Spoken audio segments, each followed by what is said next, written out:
Up to 900 staff members lost their jobs in January when administrators KPMG closed 70 of the cafe chain's outlets. They must now apply to the government for redundancy and statutory notice pay, which may take up to 6 weeks. A spokesperson for KPMG said it was providing them with support, including assisting with claims to the Redundancy Payments Service. Former employees have told the BBC about how the sudden redundancies have affected them. "I'm getting married in August." Chermayne Bonnaud, 26, was manager of the Patisserie Valerie in Peterborough city centre. After the closure of her shop on the 22nd of January, she was expecting to be paid her final month's salary on the 31st of January. Instead, that was the day she received her P45. "I was expecting a bonus as well," she said. "I wasn't paid my October bonus either, but received an email stating we would be back paid. Now we've left the company. Every store manager who met their targets is missing 2 months' bonus. We've just lost that money. I'm getting married in August. I've got that to pay for. It's not like we could put any money aside." Ms. Bonnaud said the store closure happened so suddenly that she was forced to work for free to make sure some customers didn't miss out.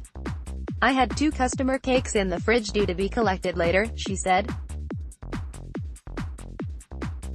"The administrator expected us to just leave them so the customers who paid for them wouldn't receive them. I put the cakes in my own fridge and delivered them the next day. I wanted to do what I could for the customers that I could help." When Patisserie Valerie put on social media a post about new beginnings, "How can they do all that and pay for advertising, but they can't pay us our wages?" She is amongst former staff members who have criticized Patisserie Valerie for continuing to pay current staff while making others redundant without pay or notice. "Nothing to worry about." Brendan Dan, 20, worked as a chef in a Patisserie Valerie in Salisbury, Wiltshire. He told the BBC that he found out the company had entered administration after checking the news application on his phone during a shift. "I called downstairs to tell my manager," he said. "They told me to come down. There was a KPMG administrator already there. He shook me by the hand, told me sorry, but the store was being closed down. I actually left that thinking I was going to get paid. Later I joined a Facebook group for redundant Patisserie Valerie staff. We needed it because we weren't being told anything. One of them posted in the group they read that they weren't getting paid."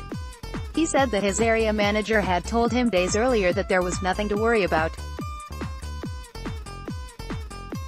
"After contacting KPMG, they told me straight up that Patisserie Valerie aren't paying me. They're not paying the staff made redundant," Mr. Dan said.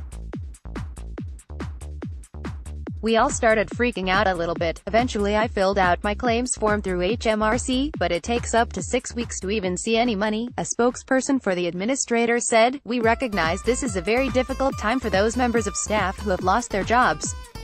We are providing them with support, including assisting with claims to the Redundancy Payments Service."